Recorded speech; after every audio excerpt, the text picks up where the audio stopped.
সকাল সকাল এলে এরকম ফাঁকা পাওয়া যায়। আমরা চলে এসেছি কৃষ্ণ জন্মভূমি। আমরা যেখানে ছিলাম বৃন্দাবনে, বৃন্দাবনে থেকে এখানে আসতে লাগলো হচ্ছে মাত্র 20 মিনিট। রাস্তা খুব ফাঁকা। সকালবেলা এলাম, আমরা 6টার সময় স্টার্ট করেছিলাম জার্নি, লাগলো ওরকমই 10-15 মিনিট লাগলো। আমরা রাস্তাটা হচ্ছে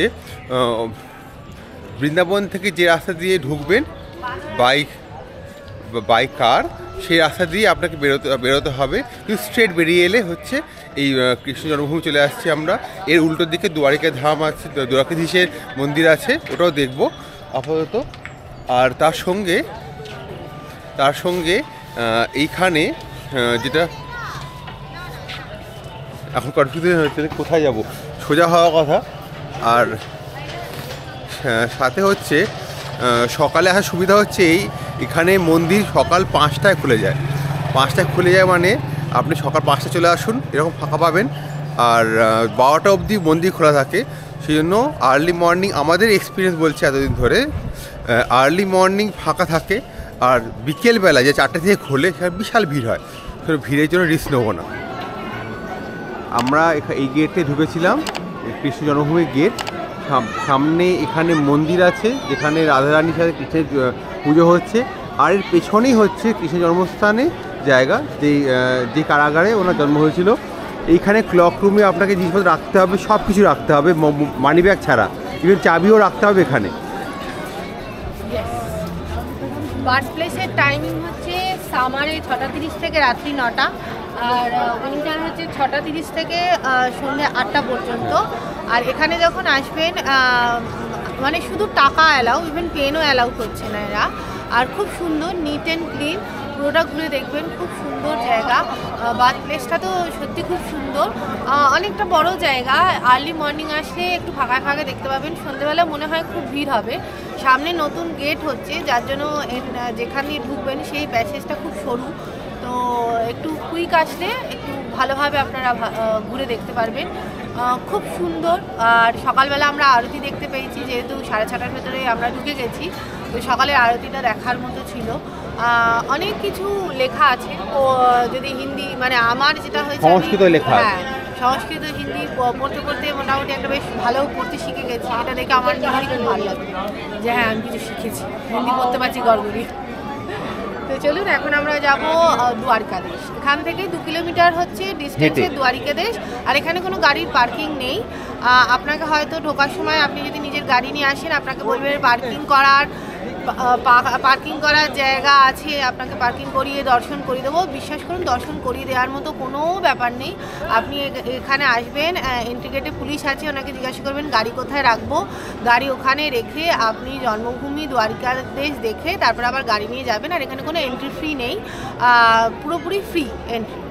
তো চলুন, একদম মিসগাইডেড হবেন না। যদি কেউ আপনি বলে দর্শন করে দেবে, কিচ্ছু লাগবে না, কোনো অসুবিধা নেই। এখান থেকে যদি গাড়ি রাখেন ঠিক এই গেটের পাশে, যেটা মেন গেট মানে গাড়ি যেখানে রাখবেন সেখান থেকে এই যদি আপনি বার্থ প্লেসে মানে কারাগারে আসতে চান, তাহলে সব মিলিয়ে 500 মিটার হাঁটা।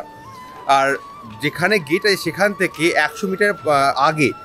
আর যদি আপনি আগে মানে কোন অর্থে বলছি, আমরা যদি যেহেতু যাচ্ছি হচ্ছে আরও মানে ভেতর দিকে যাব, মানে যদি আপনি বৃন্দাবন থেকে আসেন তাহলে বৃন্দাবন থেকে এলে একটু এগিয়ে যেতে হবে গেটে গিয়ে আপনার পার্কিং আছে। পার্কিং করার পর আপনি পিছিয়ে আসবেন, এসে পাবেন হচ্ছে মেন গেট। আর এই মেন গেটে ঢোকেন তাহলে আপনি পাবেন হচ্ছে গেট নাম্বার 1, যার পাশে ক্লক রুম আছে। কোনো চিন্তা নেই, পার্কিংয়ে 100 টাকা নেয়। আর হচ্ছে যদি কাউকে বলে আপনাকে কিছু করতে হবে, কিছু দরকার নেই, 100 টাকা দিলে পার্কিং হয়ে যাবে, ঘোরাঘুরি সব কিছু হয়ে যাবে, A to Z হয়ে গেল। তো আর তার সাথে হচ্ছে যে আমরা যেখানে গাড়ি রেখেছি সেখানে রাখলেই সুবিধা হচ্ছে কি, ওইখান থেকেই অপোজিটেই মানে রাস্তার এপার ওপারে, একপারে হচ্ছে বার্থ প্লেস, একপারে হচ্ছে দ্বারকাধীশের মন্দির। তো সেই জন্য কোনো অসুবিধা হবে না, খুব ইজিলি ঘুরতে পারেন। আর্লি মর্নিং আসুন, খুব সুন্দর জায়গা আর খুব ভালোভাবে ডেকোরেট করেছে। শুধুমাত্র মন্দির কমপ্লিট হওয়ার জন্য কোর্টের পারমিশন দরকার আছে। যদি হয়ে যায় তাহলে আপনি এখানে যে আমি দেখলাম যে যেখানে কৃষ্ণজি জন্ম হয়েছিল যে কারাগারে, তার সামনেই ঠিক মুখেই মানে যেখানে পুজো হয় তার অপোজিট ফুটেই হচ্ছে গেট।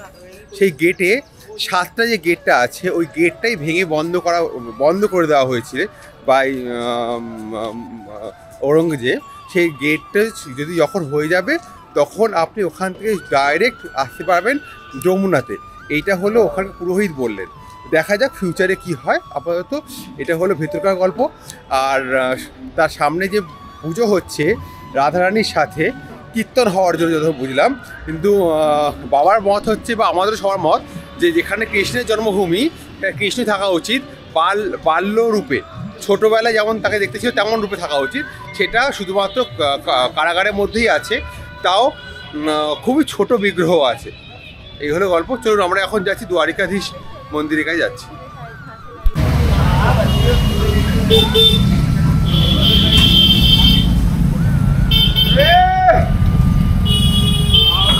আমরা চলে এসেছি দ্বারিকাধীশ মন্দিরের গেটে।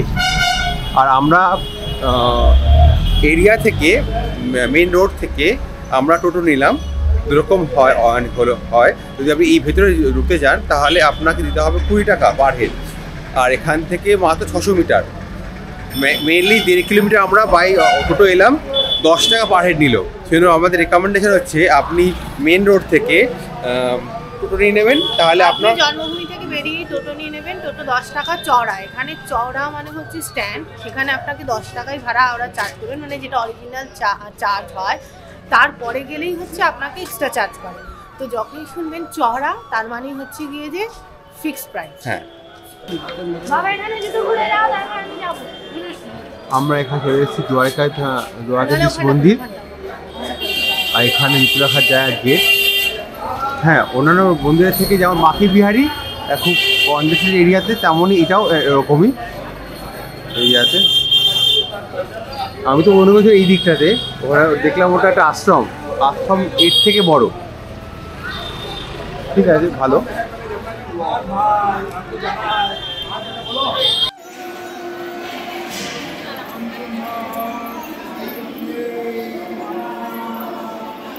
এই দিক থেকে আমরা এসেছি। আর এটা হলো কংসকিলার রাস্তা। দ্বারিকাধীশ মন্দির থেকে এখানে আসতে লাগে হচ্ছে ম্যাক্সিমাম 8 মিনিট হেঁটে, কারণ ওখান থেকে এই রাস্তাটা হচ্ছে হাঁটা পথই 500 মিটার মাত্র। আর এই হলো যমুনার পাড়ে হচ্ছে কংসকিলা।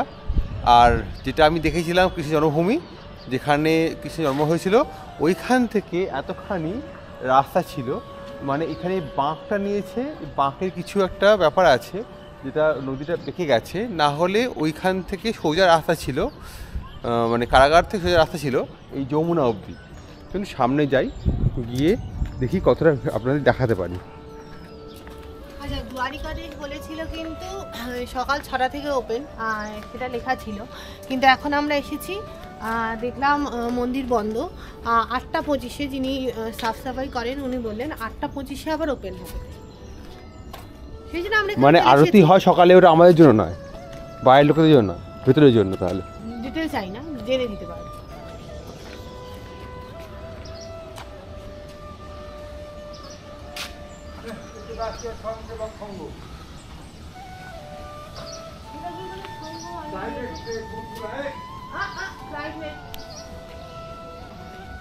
আমরা কংসকিলা ঢুকে পড়েছি।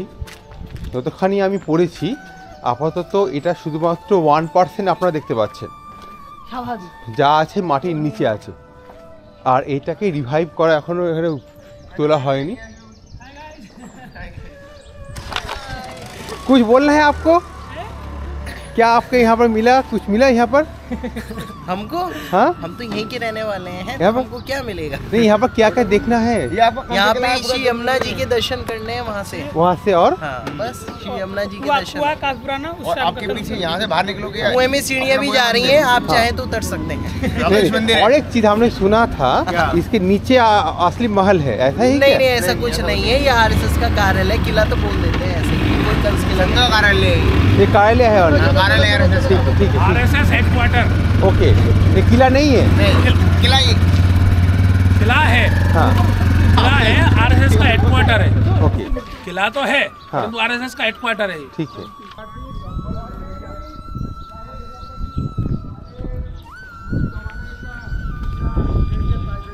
চলুন যমুনাজির দেখা করি একটুখানি এখান থেকে।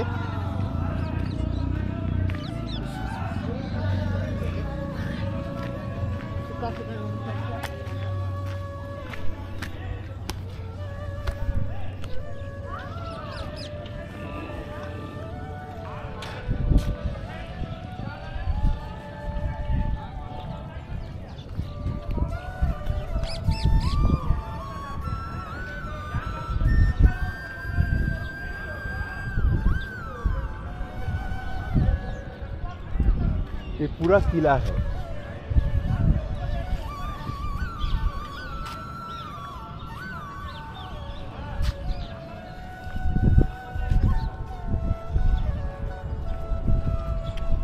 पूरा किला बहुत बड़ा किला है, मतलब अभी तक तो पूरा ऊपर ऊपर जो छत वाला कुछ भी नहीं है इतना, और ये वाला किला है क्योंकि वो जो पिलर है वैसा ही दिख रहा है।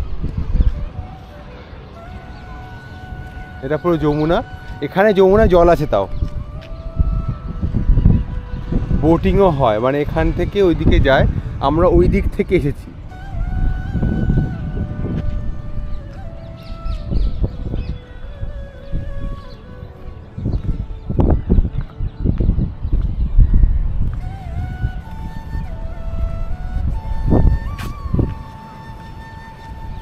এটি একমাত্র জায়গা যেটা কনজেস্টেড নয়, সেটা বোঝা গেল।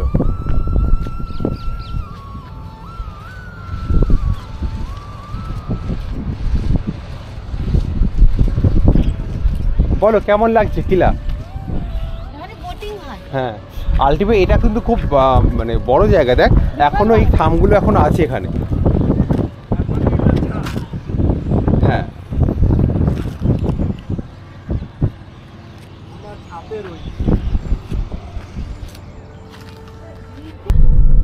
যাচ্ছি এখন আমরা চৌরাসিয়া খাম্বা। এখন আমরা ক্রস করব যমুনার যমুনার ওপর ক্রস করব। এটা গোকুল ব্যারেজ রোড, এটা এই ব্যারেজটার উপর দিয়ে আমরা যাব। আর এখান থেকে আর হচ্ছে 3 কিলোমিটার চৌরাসিয়া খাম্বা। আর এই রাস্তাটা হচ্ছে আগ্রা রোডের এক্সটেনশন। চলুন এসে গেছি, দেখাই।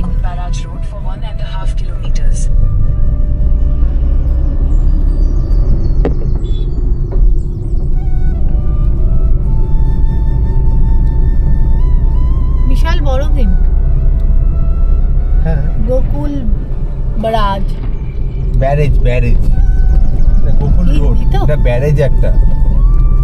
আহা কিন্তু টাইম আই দেখানো যাবে না, জলও তেমন নেই। জল না, জল আছে মানে আমরা যে দেখাচ্ছি, আমি আপনাকে আগের ভিডিও যে দেখালাম কংসকিলা থেকে যে ব্রিজটা দেখালাম, যেখান থেকে বললাম যাবো, এইটাই সেই ব্রিজটা। কারণ ওদিক থেকে আমরা আসছি, রাস্তাটা ম্যাপটা দিয়ে দেবো, দেখে নেবেন, তখন আইডিয়াটা ক্লিয়ার হয়ে যাবে। এখানে কোনো গাইডেন্স দরকার হয় না, গুগল ম্যাপ ফলো করলে বা আমি যে গাইডেন্স দিয়ে দেবো সেটা ফলো করলে নিজে গাড়ি নিয়ে ইজিলি আসতে পারবেন। রাস্তা অনেক চওড়া, সব জায়গাতে রাখার জায়গা খুব কাছাকাছি আছে, দেখা যায় পার্কিং আছে। হ্যাঁ গোকুলে গিয়ে গোকুলে এক্সপিরিয়েন্সটা আপনাদের বলবো। আপাতত আমরা যেখানে ঘুরলাম কৃষ্ণ জন্মভূমি মথুরা, সেটা কিন্তু এরকমই ছিল, গাড়ি রাখার জায়গা আছে, হেঁটে ঘোরার জায়গা আছে, আর ম্যাক্সিমাম 20 টাকা আর মিনিমাম 10 টাকা টোটো ভাড়া। আমরা এখন এসে গেছি 84 খাম্বা। 84 খাম্বা আছে, এটাই হচ্ছে এখানে মা যশোদা এখানে তার দুই ছেলে মানে কৃষ্ণ বলরাম এদের নিয়ে থাকতেন।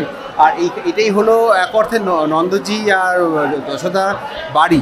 আর এখানে মা যশোদা যেখানে মাখন করতেন সেই জায়গাটা আছে।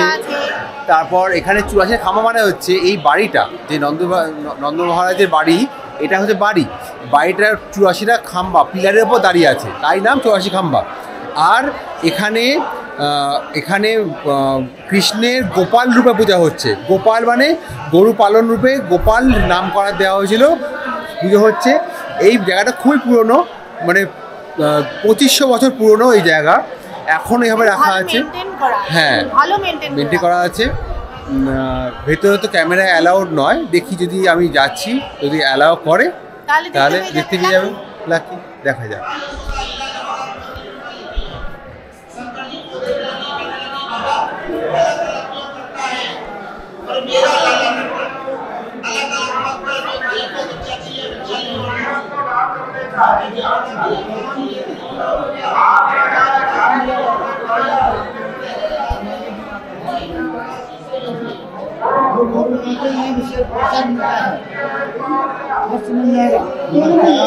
देखना है इधर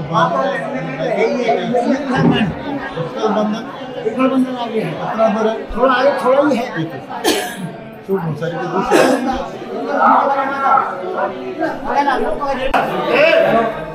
এখানে মা যশোদা মাখন তৈরি করতেন। এটা হলো চোর রাস্তা, আর এটা হলো নন্দবর বাড়ি। এইখান থেকে যদি চলে যাওয়া যায়, যেখানে আমরা গেছিলাম কৃষ্ণ জন্মভূমি, জন্ম কারাগার, সেইখানে রাস্তা চলে যাচ্ছে যমুনা পার করে। তো মানে কৃষ্ণের পিতা বসুদেব এই রাস্তা দিয়েই এসেছিলেন, এসে গিয়ে এইখানে যেখানে দেখা 84 খাম্বা, ওখানে শক্তিরূপে যে জন্মগ্রহণ করেছিলেন মাতাকে নিয়ে চলে যান, আর কৃষ্ণকে এখানে রেখে যান। এই হলো এই মাঠ, তাই না? চোর রাস্তা বলা হয়, চোর পথে এসছে বলে চোর রাস্তার নাম দেওয়া হয়েছে তখন থেকে। এই হলো এর ইতিহাস। আমরা এখন চলে এসেছি রমনরেতি, ধুলো গড়া দিতে। আর রমনরেতি এরিয়াটা হচ্ছে যেমন বললাম, সামনে 84 খাম্বা ছিল, ওর থেকে একটু এগিয়ে আসতে হবে, পিছিয়ে আসতে হবে, তাহলে পেয়ে যাবেন।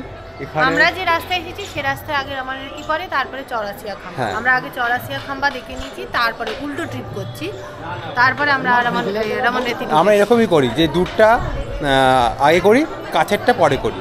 আমি ম্যাপ দিয়ে দেবো, আমরা এই ম্যাপ ড্র করে এসেছি, যাতে কোনো গাইড লাগবে না, ম্যাপটা ফলো করলে আপনার হয়ে যাবে। আর কোনো গাইডের দরকার হয় না, মন্দিরে ঢোকার আগে আপনাকে অনেক গাইড অনেক কিছু বোঝাবে, দরকার নেই।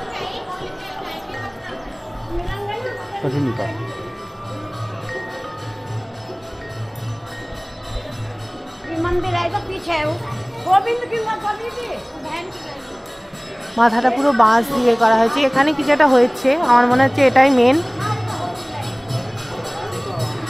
জব কাংশ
না ঠান্ডা বলে ধুলো লাগবে বলে সব ওই বসে থাকে।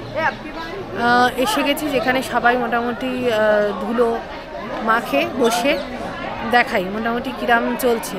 কেউ তো লুটোপুটি খাচ্ছে, কেউ শুধু বসে আছে, অনেক রকমের দৃশ্য।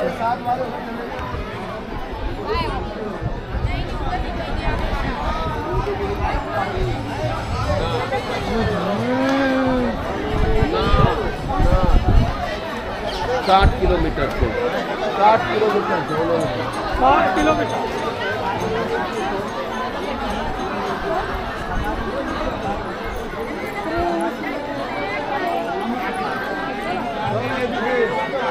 যাচ্ছি, দাঁড়াও না।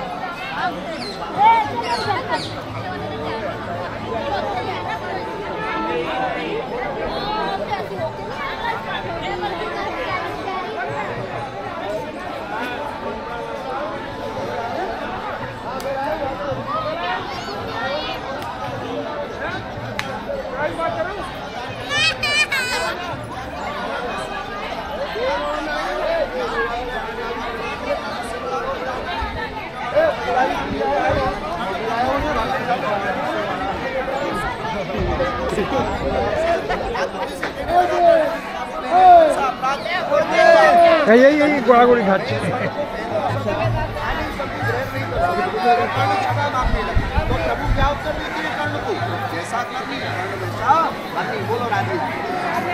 तो कर्ण कहने लगा, प्रभु ऐसा कोई उपाय बताओ अन्न खाने को मिले, जल पीने को मिले। तो राजा कर्ण को प्रभु ने 16 दिन का मोहलत दिया, समय दिया, कहा मृत्यु लोग जा, अन्नदान ब्राह्मण भोजन करा, क्योंकि कर्ण 16।